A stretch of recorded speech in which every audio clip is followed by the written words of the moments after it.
एही उपनिषदर चतुर्थ मंत्रटी हेला अन्यत एव तद विदितात् अथ अविदितात् अथि इति शुश्रूम पूर्वेषां येन तत विचचक्षिरे।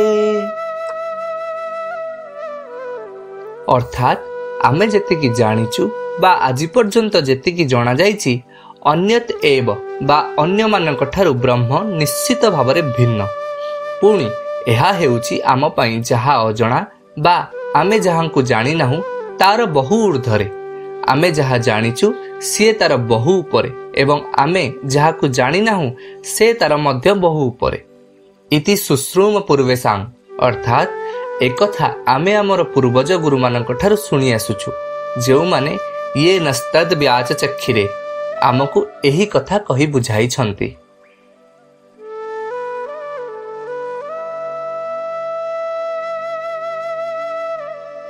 एहार पंचम श्लोकटी हेउछि यद्वाचा अनुबुध्यन् येन वाक् अबुध्यते तदेव ब्रह्म त्वं विधि नेदं यद इदम उपासते।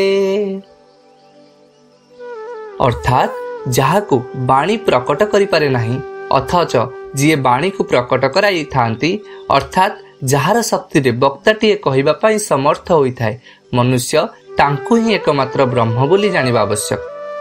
संत और महापुरुष मानकर बाणी जहाकु ब्रह्म भाव चिन्हित करिथांती लोके ताकु ब्रह्म बोली उपासना करंती। जेपरि वृक्ष और दारु को ब्रह्म भावे लोक माने पूजा करिथांती ताहा किंतु प्रकृत रे ब्रह्म नुहे। एठारे ब्रह्म ही वाक्यर शक्ति होइथिबारु वाक्य द्वारा तांकर व्याख्या करिबा संभव नुहे बोली कुआ जाईछि। संसार रे वृक्ष पाषाण शरीर इत्यादि जेउ सब भूत वस्तु को पूजा करा जाउछि ताहा ब्रह्म नुहे बरं जहांक द्वारा शब्द माने अर्थ शक्ति पाई थांती से ही ब्रह्म बोली विवेचना करा जाउछि। एही तत्व को भर्तृहरि वाक्यपदीय ग्रंथरे शब्द ब्रह्म रूपे तर्जमा करिछन्ते। एही उपनिषदर षष्ठ मंत्रटी हेला जनमनसा न मनुते येन हुर्मानुमतं तदेव ब्रह्म त्वं विधि नेदं यदिदमुपासते। मनुष्य साधारण बुद्धि एवं मन द्वारा जहाकु ब्रह्म बोली जानी जहांकर उपासना करिथाए से ब्रह्मंकर वास्तविक स्वरूप नुहंती। कारण ब्रह्म मन और बुद्धिर बहु ऊर्ध्वरे थांती। तांक विषय केवल एतिकी कुहा जाई पारे जे जिए मन और बुद्धि को कार्य करने को सामर्थ्य जगाई दे थांती से ही हेउछंती प्रकृत रे ब्रह्म।